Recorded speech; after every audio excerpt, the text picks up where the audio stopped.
السلام عليكم ورحمة الله وبركاته. الله أكبر الله أكبر الله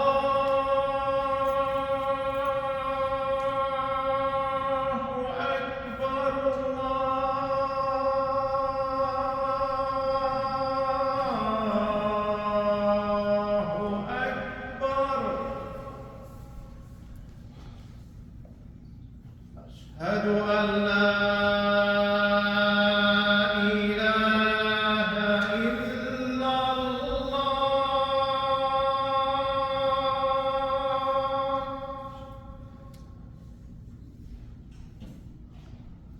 أشهد أن لا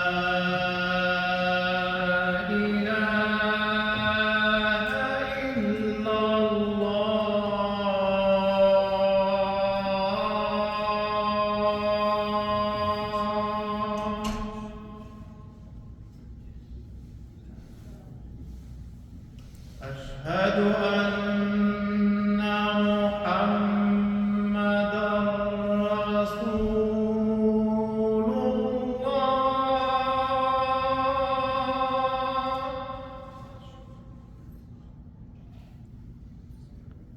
أشهد أن محمدًا رسول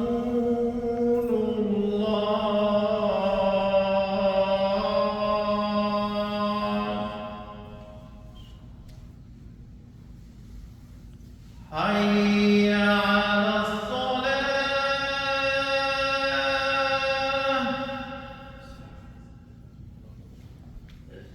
حي على الصلاة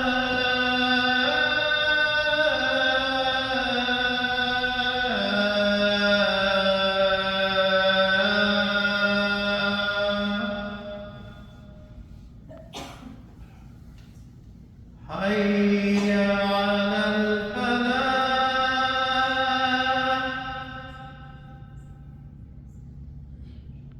حي على الفلاح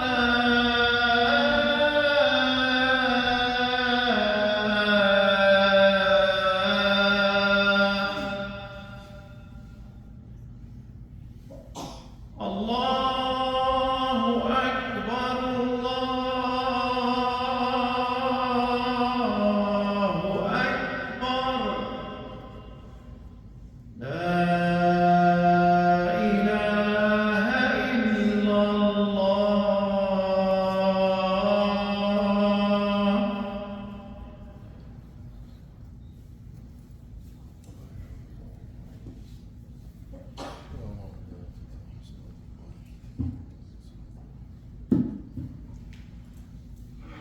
إن الحمد لله نحمده ونستعينه ونستغفره ونعوذ بالله من شرور أنفسنا ومن سيئات أعمالنا من يهده الله فلا مضل له ومن يضلل فلا هادي له وأشهد أن لا إله إلا الله وحده لا شريك له وأشهد أن محمدا عبده ورسوله صلى الله عليه وعلى آله وأصحابه أجمعين.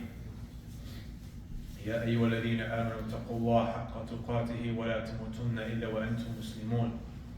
يا أيها الناس اتقوا ربكم الذي خلقكم من نفس واحدة وخلق منها زوجها وبث منهما رجالا كثيرا ونساء واتقوا الله الذي تساءلون به والأرحام إن الله كان عليكم رقيبا. يا أيها الذين آمنوا اتقوا الله وقولوا قولا سديدا يصلح لكم أعمالكم ويغفر لكم ذنوبكم ومن يطع الله ورسوله فقد فاز فوزا عظيما. أما بعد فإن أصدق الحديث كتاب الله وخير الهدي هدي النبي محمد صلى الله عليه وسلم وشر الأمور محدثاتها وكل محدثة بدعة وكل بدعة ضلالة وكل ضلالة في النار. عباد الرحمن, this last election that we saw going on in our country here made us realize something that some may have realized way before then, but most of us have realized now, which is that it is us against the world. It is us, the Muslimin, versus the world. And that it has showed us that Allah Azza wa Jal is truly our only support, and He is the one we turn to. And He is the only one that we can rely on and trust within. And we come to realize why Allah Azza wa Jal had said, لا تتخذوا اليهود والنصارى أولياء. Do not take the Christians and the Jews as awliya, as guardians and protectors, as allies other than Allah. And upon this we also realize, with everything going on within the Muslim world, that we have weapons within us. In this war, and wallahi alim, it is a war. It is a war against your religion. It is not a war against a country, a piece of land. It is not a war at Sharq al-Awsat in the Middle East. It is a war against your religion. They do not want this land. They want your religion. هذا أنا أقول. صلاح الدين الأيوبي رحمه الله, as we all know who Salah al-Din al-Ayyubi was, the one who took back Palestine, Bayt al-Maqdis, from the Crusaders.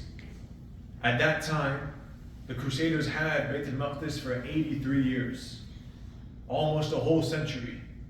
And actually that's more than how long it's been right now for the Yahud in Bayt al-Maqdis.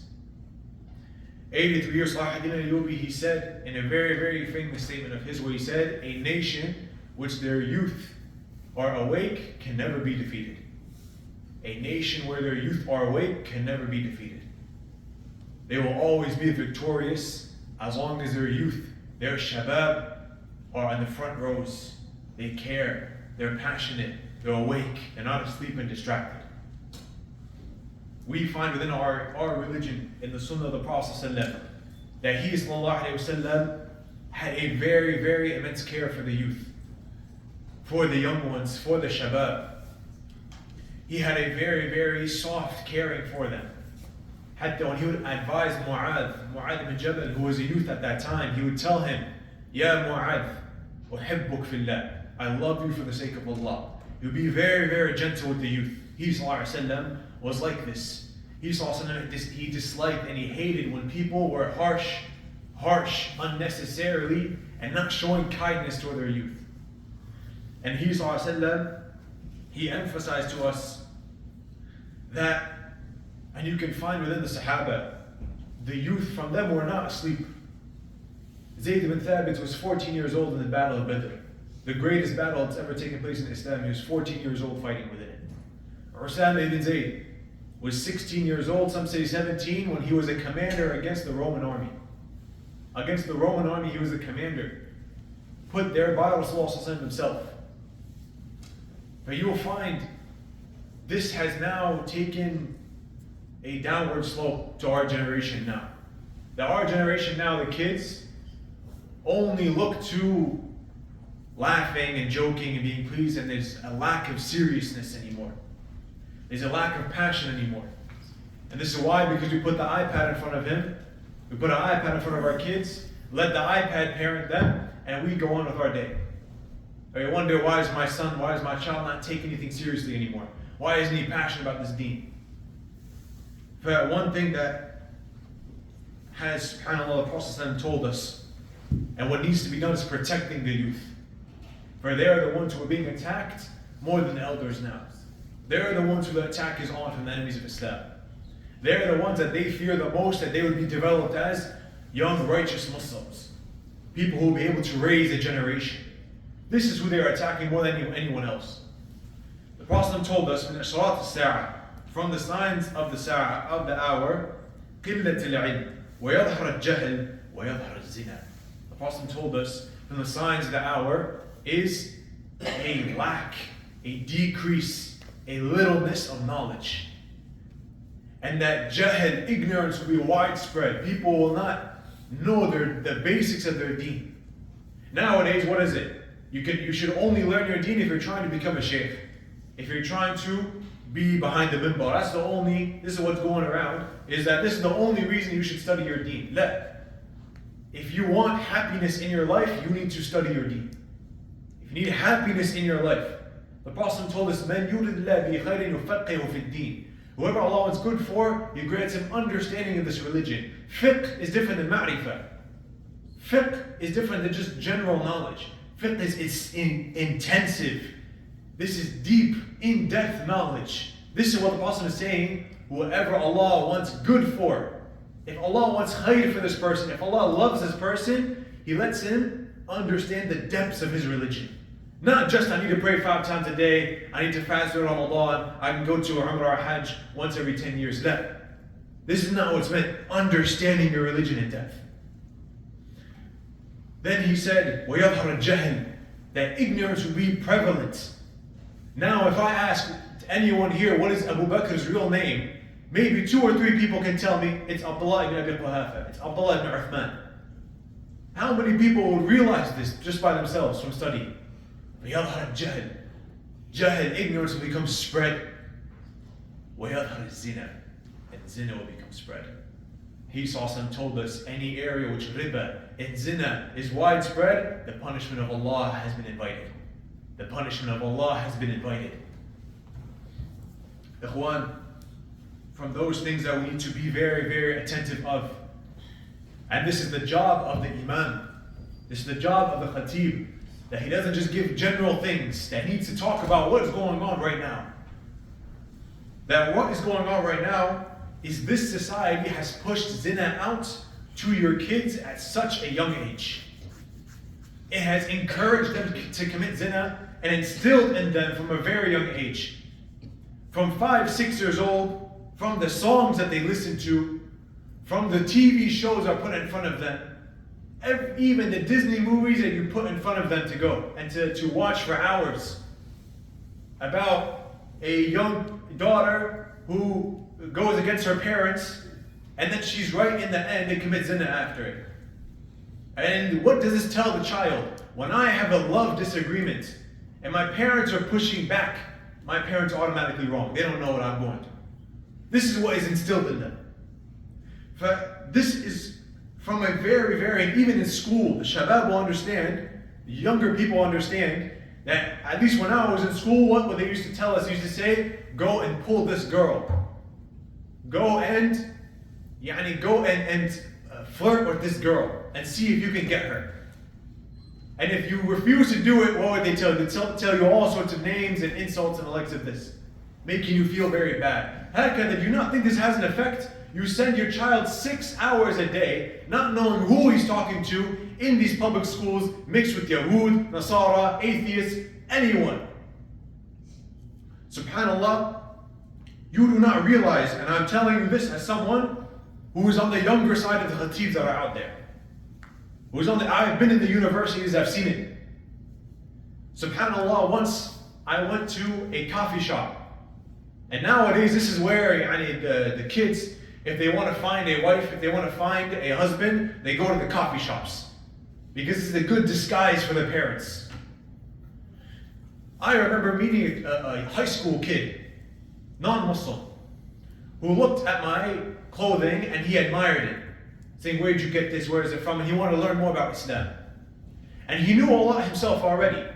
I was very impressed and I wanted to ask him, what's holding you back? You know all this much, you believe in it. What's holding you back?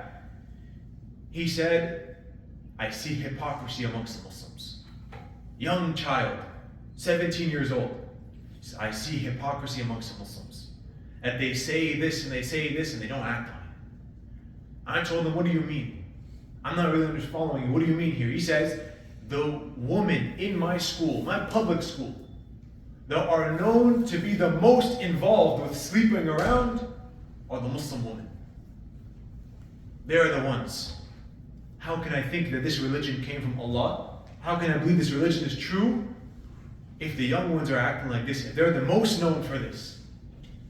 This does not scare you that not only was this apparent, but this is the reason that held them back from accepting Islam. Not only is there an effect on the zina being spread around, but on now people are seeing the Muslimin, young people are seeing the Muslimin as humiliated. The most ran through is what he said. Is this something, this could, subhanAllah, this is a very, very scary thing that needs to be addressed. For subhanAllah, even now, the universities, There was once a study that tried to be out there that wanted to study the effects between students who watch pornography and students who do not watch pornography and compare the two in their studies.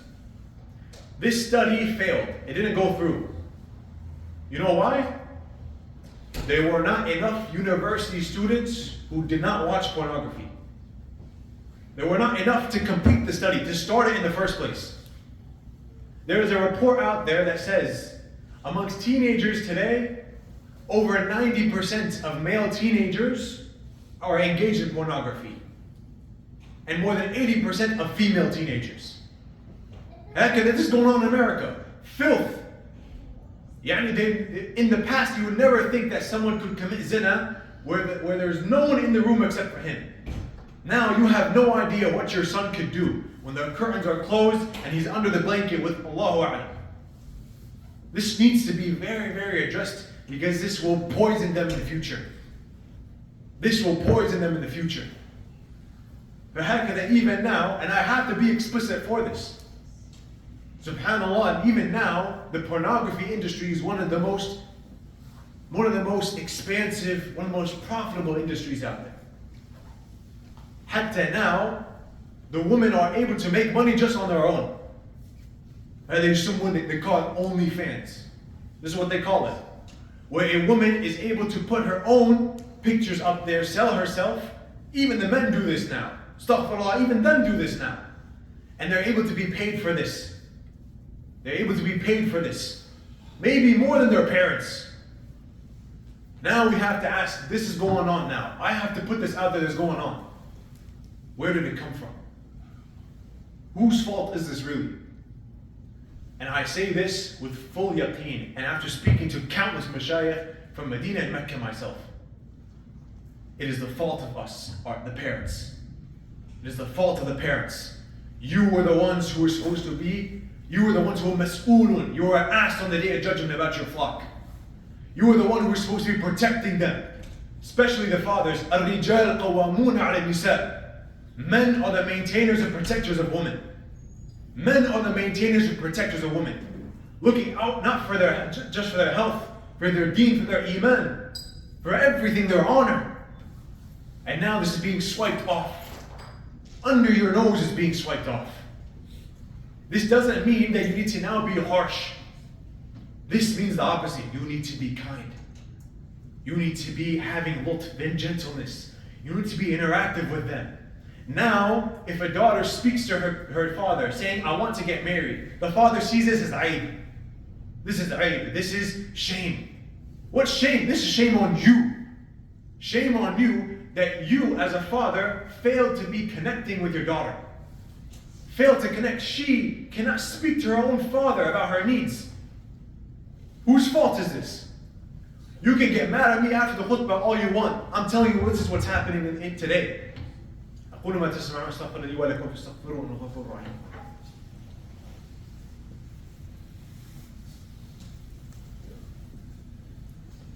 الحمد لله رب العالمين والصلوات والسلام على سيدنا محمد وعلى آله وأصحابه أجمعين. أما بعد. For going on within the subhanallah, after 9/11, after September 11th, the Muslims started living in fear. Living in fear. Whole terms of our religion were now taken away. When's the last time you heard an Imam speak about, just in general, just using the word jihad? Immediately now I start becoming, subhanAllah, what's he going to talk about now? This is the term in our religion that's being used. He, Rasulullah said that this is an honor for my ummah. Now, this is different. Of course, you need to be cautious with everything you say. But you should not be living in fear. You should not be sorry about your religion. You should not be sorry about your religion. Not only are these terms the ones that nobody uses anymore, no one wants to talk about anymore, but likewise, the Muslims started living in fear of what the people will see them as if they do certain actions. What the people will see them as. هذا قلة الحسن والظن إلى الله. This is from lack of husn al-dhan to Allah, good thoughts of Allah. Good thoughts of Allah subhanAllah is a backbone of your iman. It's a backbone of your iman. To have good thoughts of Allah Azza wa Jal. That you do not believe, you do not think of Allah Azza wa Jal as He would abandon you. Allah will not abandon you. Allah Azza wa Jal will not leave you to struggle for yourself. If you hold especially as La ilaha illallah. See, subhanallah, Shaikh Ibn used to say, if Allah responded to the Quraysh when they were lost in sea, mushrikeen, then of course He would respond to the Muslimin if they're going to do something for His sake. Ibn Qayyim rahimahullah used to say that from a lack of good thoughts of Allah Azza wa Jal is that someone thinks he'd be abandoned if he leaves off something for the sake of Allah. He thinks he'd be abandoned. He knows his job is haram, he knows his money is haram, but he's afraid of leaving it because he is afraid Allah will not provide him after that. Forgetting that Allah Azza wa Jal He is Al-Razaq, He's Al-Kareem, Al-Wahhab. No one is more generous, no one is providing more than Allah Azza wa Jal, even comparable to Allah Azza wa Jal. And that if he does something for the sake of Allah, that Allah will not protect him regarding it. But ya ikhwan, subhanallah, we as a generation have made zina easier than marriage. Zina has now become easier than marriage. Now, if your child wants to go to zina, wants to engage in zina, all they gotta do is go to school. All they gotta do is go to school. All they gotta do is pick up their phone. But if your child wants to engage in something, which the Prophet said what? لَمْ نَرَى لِلْمُتَحَبَّيْنِ مِثْلِ نِكَاحٍ. We have not seen something. There is nothing for two souls that love each other like nikah. Where Allah Azza wa Jalla said about this, وَمِنْ آيَاتِ, from his signs, that He created مِنْ أَنفُسِكُمْ, from yourselves, أَزْوَاجًا لِتَسْكُنُوا إِلَيْهَا, spouses that you may find sakina within, find relief within, find serenity within. وَجَعَلَ بَيْنَكُمْ مَوَدَّةً وَرَحْمَةً, and made, subhanAllah, makes this ayah about zawaj. In between the ayat, where He speaks about the creation of the heavens and the earth, the creation of man from nutfa, the creation, these magnificent things that we see as ginormous, Allah within here puts from those signs equally as magnificent is the signs of zawaj. He told us, Ya ma'ashar al-shabab, O youth, O youth. Who is the youth at his time? He says, O youth, whoever is able from you to be married, let him do so. Whoever is able from you. The ulama agree on this. Al-ba' here is not his monthly income has to be $10,000 a month, but that he's able to pay the mahr. And Allah Azza wa Jal يرزقه من حيث لا يحتسب. Allah will provide for him in ways that he will not have imagined. I'm not saying you don't take the means, but have tawakkul on Allah Azza wa Jal. Do not live in fear anymore. SubhanAllah, as a Muslim today, we see the signs, the fitan, that indicate to the sa'ah. Right now, the fitan, the signs that we see today, have picked off the weakest of the Muslims. The weakest of the Muslims in Iman, they're the ones who are afflicted the most from these fitna we see today. There will come a time the fitna will happen. They will pick off the strongest of the Muslims. The strongest of the Muslims. Maybe that a Muslim needs support. You're a young child, needs support. He needs support. He needs someone to rely on. Someone to support him in the deen. This is why the ulama, they would say, Khadija believed in the Prophet ﷺ before he believed in himself. She believed that he was a prophet before he believed he was a prophet. That the support that was needed, Allah Azza wa Jalla bestowed upon him. And Allah Azza wa Jalla told us how to do so. Something this simple, all you need is 2 witnesses, the wali. That's it. For something that we have made so complicated. And who takes the expense out of this? Who takes the addiction to pornography? Who takes hiding relationships? Hiding haram relationships? Sending pictures of fahsha? And wallahi, I see this myself. kids committing zina in the month of Ramadan. Coming up to me saying, Shaykh, what do I do? And from the most pathetic of excuses for this, that the parent comes, says, he's from a different country. What will the people say about me if I do so? What will the people say about you? The people will not ask you on the Yawm al-Qiyamah. Allah will ask you on the Yawm al-Qiyamah. You letting go. The Prophet told us, من آتاكم ترضون دينه وخلقه فزوجوا إن لم تفعلوا تكون فتنة في الأرض وفساد عظيم. That if someone comes to you to marry your child, and you are pleased with their deen, and you're pleased with their character, then marry them. And if you do not do so, this is not my words, هذا رسول الله صلى الله عليه وسلم خاتم النبيين. If this is not done, then this will be a fitna upon the ard and a corruption that is spread.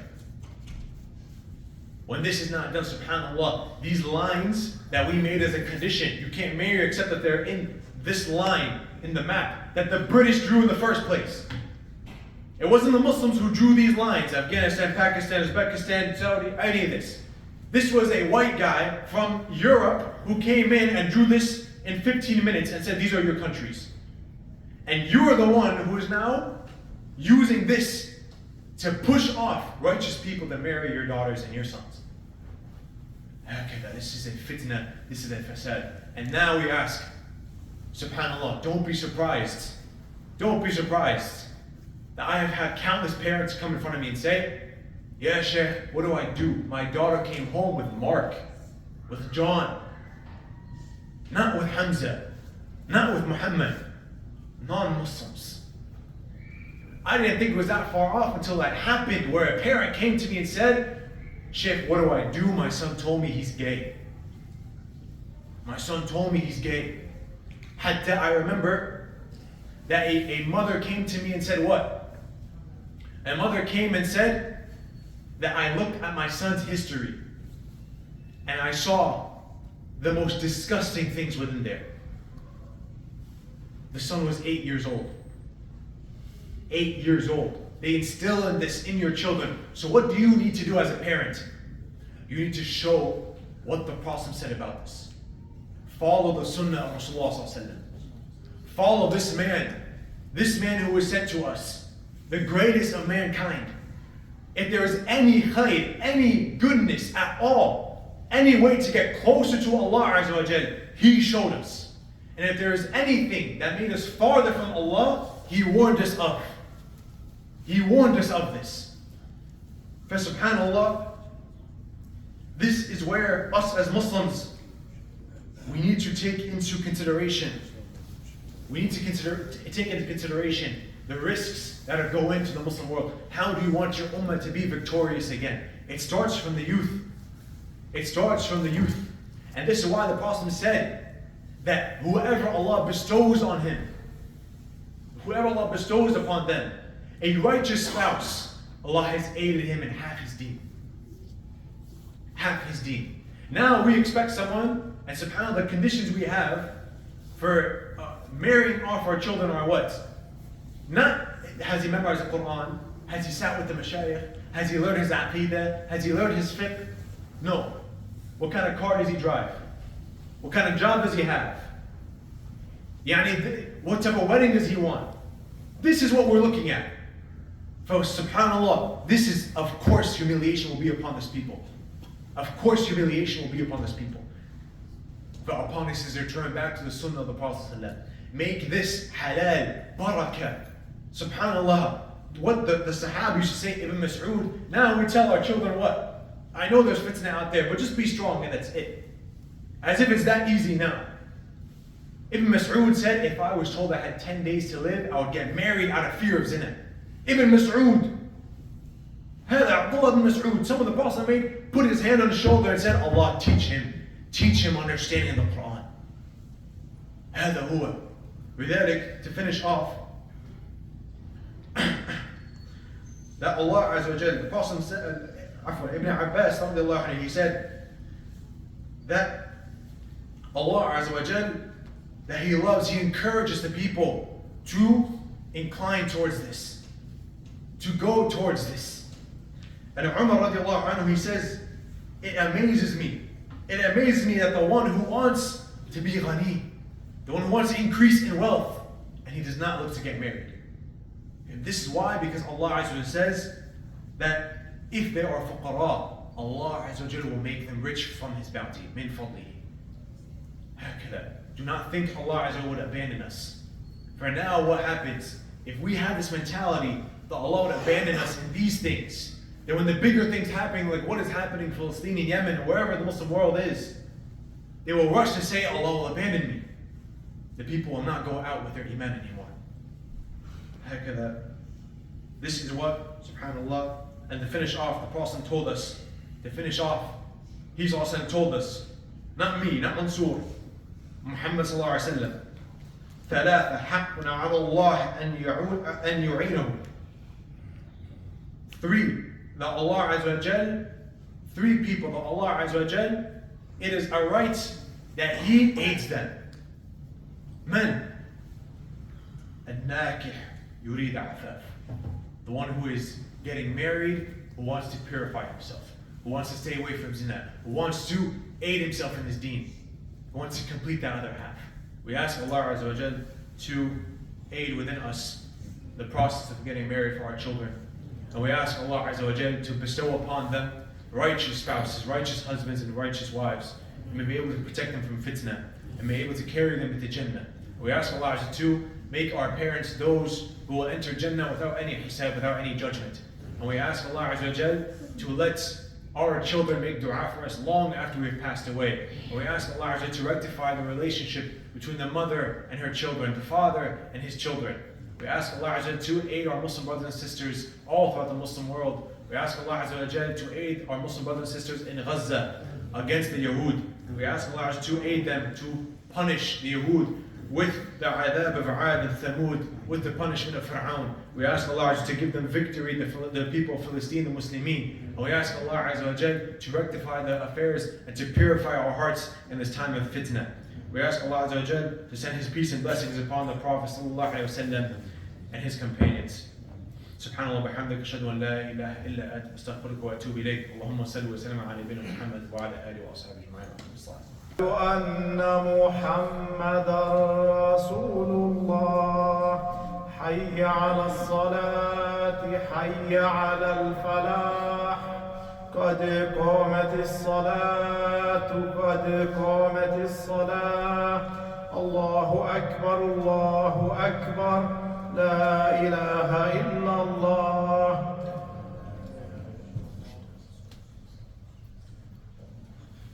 استووا اعتدلوا وسووا الخلل استووا تراصوا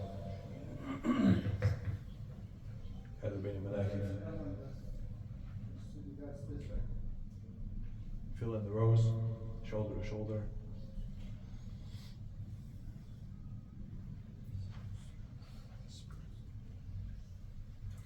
الله أكبر.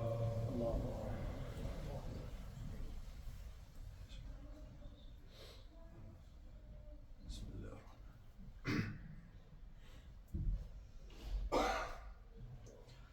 الحمد لله رب العالمين الرحمن الرحيم مالك يوم الدين إياك نعبد وإياك نستعين اهدنا الصراط المستقيم صراط الذين أنعمت عليهم غير المغضوب عليهم ولا الضالين